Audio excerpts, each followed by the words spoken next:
أيها الإخوة الأفاضل، لمن حل ضيفاً عزيزاً وهو بمثابة الأب الكريم لنا جميعاً، لجبل من جبال العلم في لبنان، لصاحب المواقف الجريئة، لصاحب الكلمة الحرة، إنه صاحب السماحة مفتي جبل لبنان الشيخ الدكتور محمد علي الجوزو، نغتنم فرصة وجوده بيننا ليتوجه إلى مؤتمركم الكريم بكلمة المنبر لكم صاحب السماحة، فلتتفضلوا على بركة الله.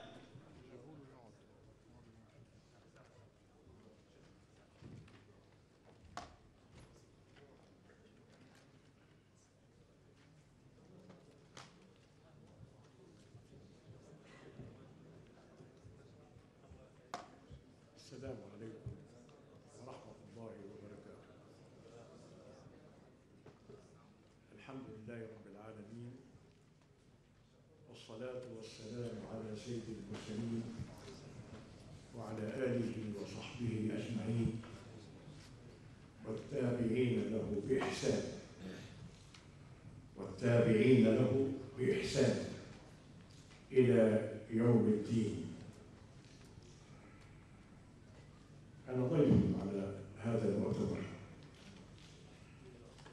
جئت أتعلم من الشباب الذي يقوم اليوم بدور أساسي في حياتنا الدينية، وجئت أستمع إلى هذه الكلمات الطيبة التي إن دلت على شيء فقد دلت على أن هناك علماء ما زالوا يحرصون على قول كلمة الحق ونصرة المظلوم. أنا رجل كبير، تجاوزت ال80 وفي طريقي إلى ال90. إن ال80 وبلغتها قد أحوجت سمعي إلى ترجمان. الشيء الوحيد الذي أود أن أقوله لكم هو أننا كعلماء أو كطلبة علم، حتى لا ندعي بأننا وصلنا إلى مرتبة العلماء الكبار الذين كانت لهم مواقف تهز العالم. نحن طلبة علم، ونحن نسعى دائما لرفع كلمة الإسلام عالية، لأن واجبنا أن نفعل ذلك. لا نحمل شهادات من أجل أن نتوظف في دوائر الأوقاف أو أن نكون جزءا من هذه المجموعات التي تتاجر بالدين. نحن مسؤولون أمام الله. ما في صوت؟ كلنا سامعينه لأنه كلامه يوصل للقلب مباشرة. شكرا، الله يبارك فيك. هذه مؤامرة من حزب الله، من ضمن المؤامرات. في وقت النهار وليس بالليل. أيوة.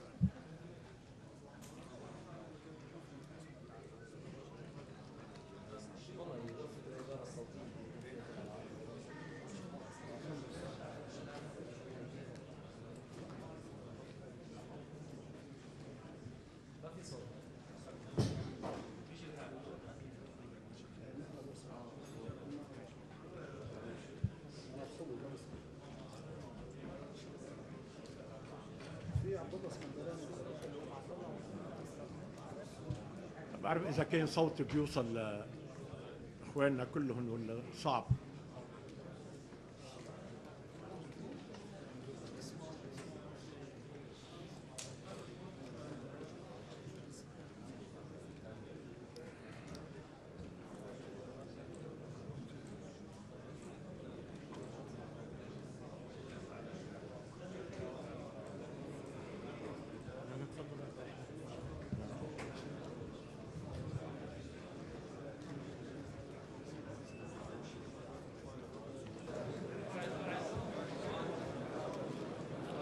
بس المفروض حضرتك يفوت من وراه.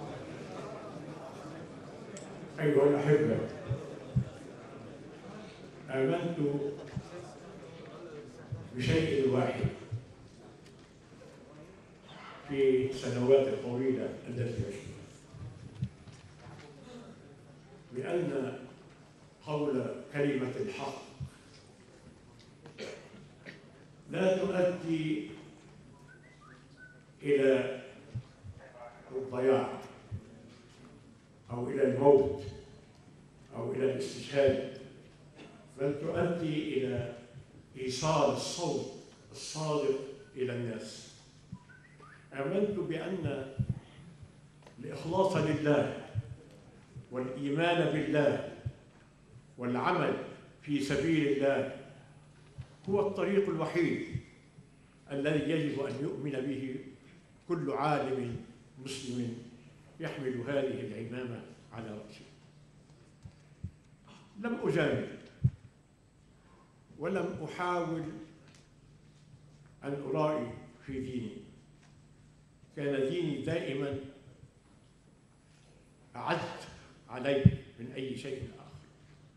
هذه ثروتي التي عشت لها في حياتي، ولقد خضت معارك كثيرة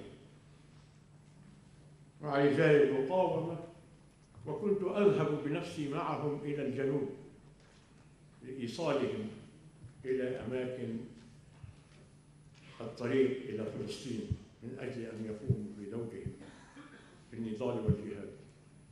وكنت أجد نفسي أمام العدو الإسرائيلي وجها لوجه، لو رأوني وأطلقوا علي النيران لقتلت،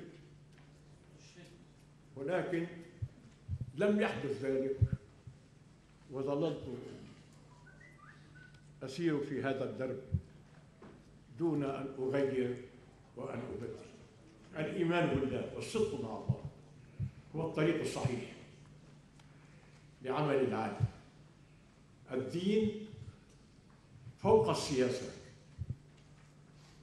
الدين هو حصننا الحصين الذي نستطيع عن طريقه أن نحقق لأمتنا النصر مهما طال الزمن ومهما اشتدت الأزمات.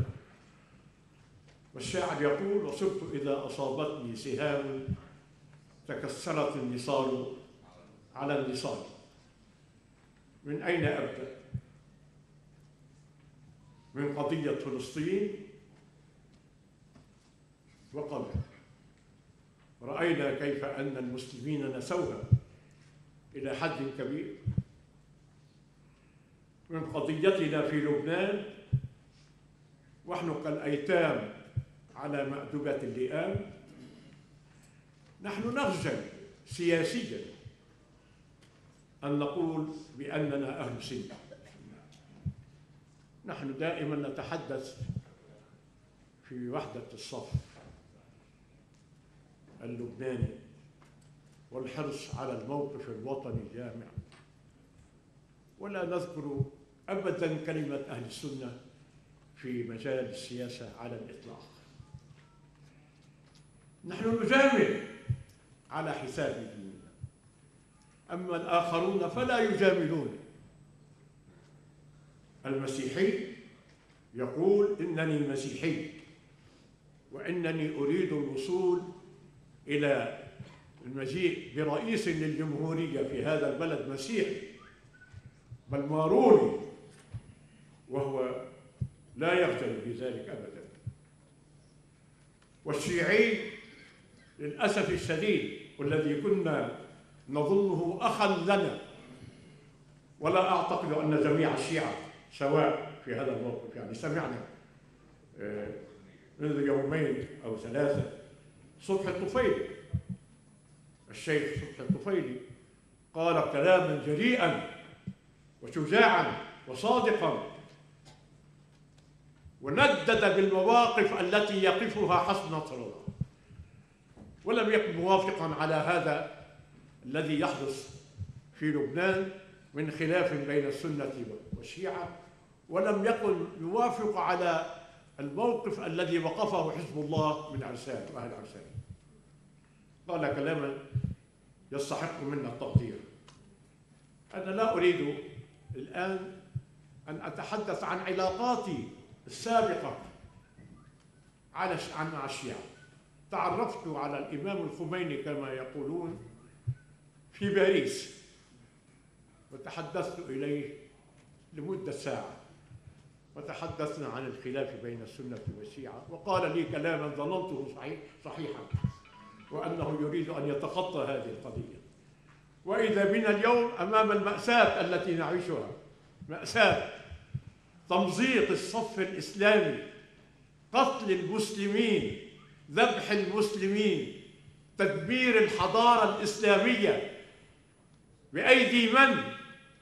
بأيدي من كنا نظنهم إخوة نعتز بأخوتهم. للأسف الشديد هذه الحملة الصفوية التي تحدث في بلادنا اليوم، والتي تقودها إيران للأسف الشديد ضد أهل السنة والجماعة، وما يصدر من مواقف عن المسؤولين الإيرانيين بأنهم يتطلعون إلى إمبراطورية إيرانية فارسية قومية وليست إسلامية على الإطلاق، يتطلعون لهذا ولو كان على حساب الدين وعلى حساب الأخلاق وعلى حساب المبادئ.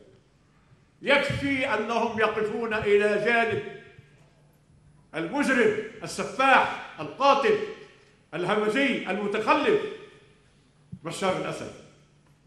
من مشى مع ظالم، الرسول صلى الله عليه وسلم، من مشى مع ظالم ليعينه وهو يعلم أنه ظالم فقد خرج من الإسلام، فقد خرج من الإسلام. أي أن هؤلاء الذين يقفون إلى جانب بشار الأسد يقفون إلى جانب رجل ظالم مستبد صغير حقير وصل إلى الحكم عن طريق حزب البعث في سوريا. وحزب البعث للأسف الشديد أحدث الكثير من الأمور التي أدت إلى ما وصلنا إليه اليوم. من باع الجولان؟ من سلم الجولان لإسرائيل؟ حافظ الأسد. ورغم ذلك فهم يدعون العروبة ويدعون الوطنية ويدعون ما يدعون. نحن أمام كارثة بكل معنى الكلمة. ومما يؤسف له أشد الأسف أن أهلنا في ديارنا في داخل بلادنا هم أيضا يقفون ضد أنفسهم وضد الإسلام والمسلمين. المؤامرة كبيرة جدا. للأسف أصبح الإسلام متهما دائما من قبل السلطات، دائما يتهم الإسلام ويتهم المسلمون، ونترك لخصومنا أن يصولوا وأن يجولوا على ساحتنا دون أن نحرك ساكنا لمواجهة هذه المؤامرة التي تدور ضد المسلمين في بلادنا. نشكو كل الشكوى من هؤلاء الناس الذين يتآمرون علينا، ولكن يجب أن نشكو أيضا من أنفسنا، من قياداتنا التي لم تحاول أبدا أن تهيئ الظروف المناسبة للمسلمين لكي يدافعوا عن أنفسهم في مثل هذه الحالة التي نعيشها الآن. كثيرا ما وقفت أتحدث منذ السنوات الأولى عندما ذهبت مع المجلس الشيعي إلى إيران وأدركت أننا هناك نعيش مع قوم يضمرون لنا الشر ويضمرون لنا الكيد والكره والحقد. خرجت من إيران وأنا أحمل بيدي عدة بيانات وصور كاريكاتورية تهزم بحكام العرب. هذا كان منذ أول ما بدأت الثورة في إيران. وزعتها على المسؤولين في الدول العربية على السفارات العربية في لبنان، وقلت لهم هذا هو المخطط الفارسي والإيراني. كتبوا منذ اليوم الأول الثورة الثانية في العراق كان خميني يخطط من أجل الدخول إلى العراق، وكان يعمل جاهدا من أجل أن يحتل العراق، وقد احتل العراق، وإذا بهم يحاولون محو الهوية السنية، محو الحضارة التي أقامها المسلمون في بغداد. أرادوا تغيير الشخصية العراقية وأرادوا أن يجعلوها شخصية فارسية، حتى أن المسؤولين في إيران قالوا إن عاصمة الإمبراطورية الفارسية هي بغداد. يرتكبون المجازر في حق السنة في الأنبار، الأنبار التي قاومت الاستعمار دائما، وكان رجالها من الأبطال، من المخلصين، من الصادقين، تهان اليوم وتذل ويعذب أبناؤها. ومما يؤسف له أشد الأسف أنها تقع بين فريقين، فريق داعش وفريق الإيراني الفارسي الذي يكرهنا كراهية شديدة للأسف الشديد. كيف أتحدث عمن أتحدث، وكيف أقول عن سوريا، عن اليمن، عما يحدث في مصر، عما يحدث في كل دولة عربية الآن مشاكل، ومشاكل للأسف الشديد خلطت بين السياسة وبين الدين، فأصبح الاتهام للدين وأصبحت السياسة هي البريئة من كل عمل من هذه الأعمال التي تجري على أرضنا. للأسف أقول ذلك. الآن أهل السنة مستهدفون جميعا بشكل خاص لأن لبنان ليس لنا حول ولا طول لكي نواجه ما يدبر لنا من مؤامرات. ماذا نصنع؟ ماذا نفعل؟ من المسؤول عن ذلك؟ كيف نحقق لأنفسنا القوة؟ هل نستطيع أن نواجه القوة بالتصريحات، بالكلام؟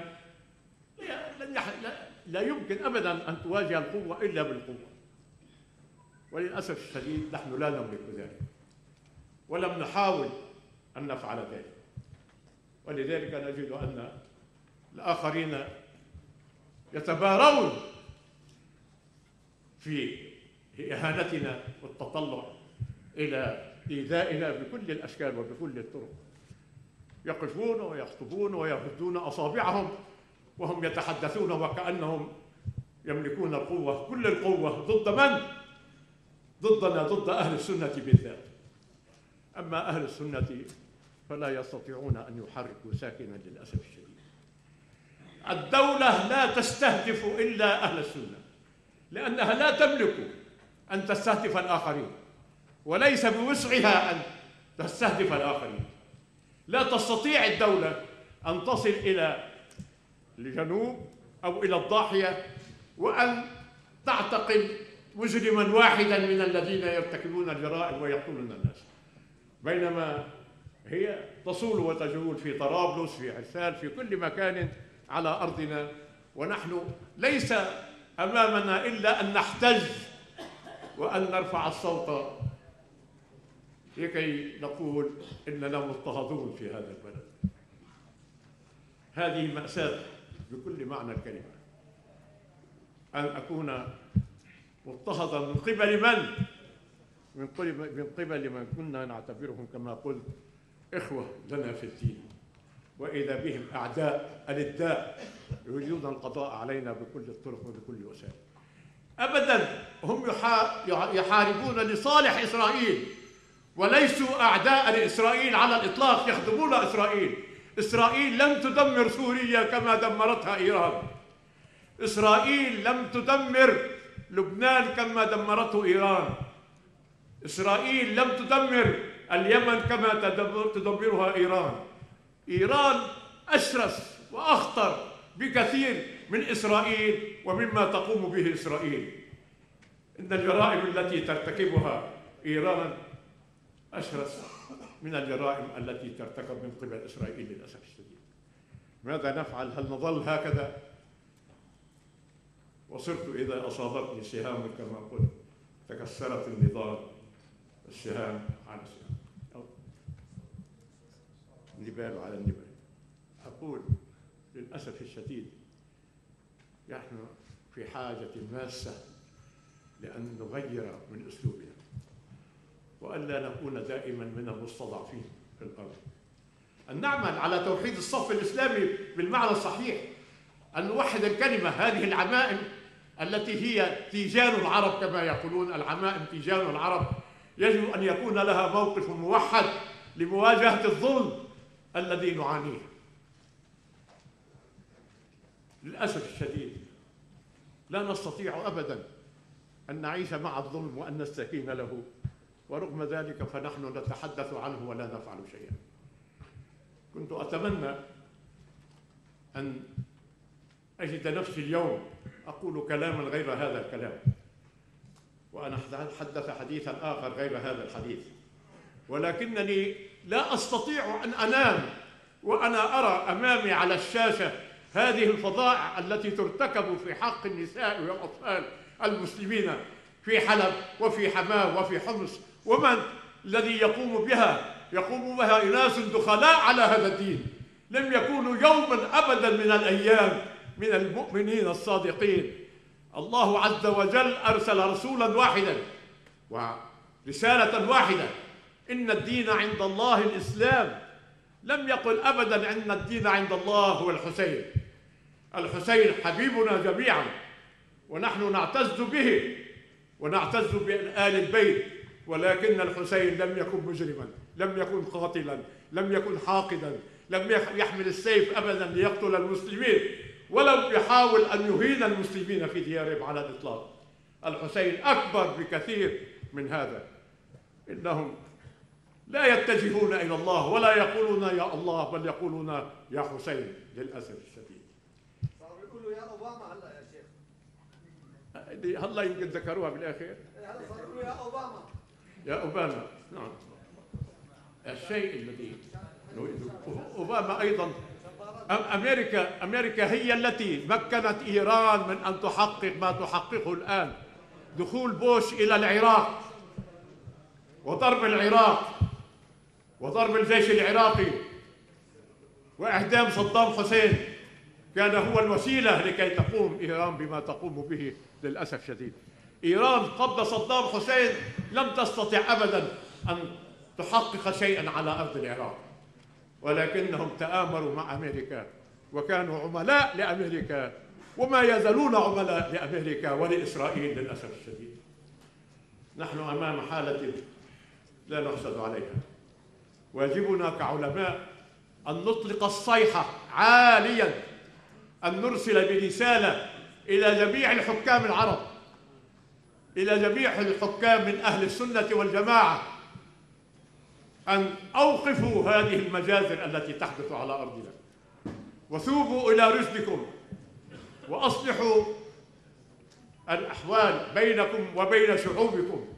لا بد من أن تستقر الأمور في البلاد العربية، وأن يتصالح الحكام مع الشعوب مع المعارضة، وألا يكونوا يدا مع أعداء الإسلام على المسلمين للأسف الشديد.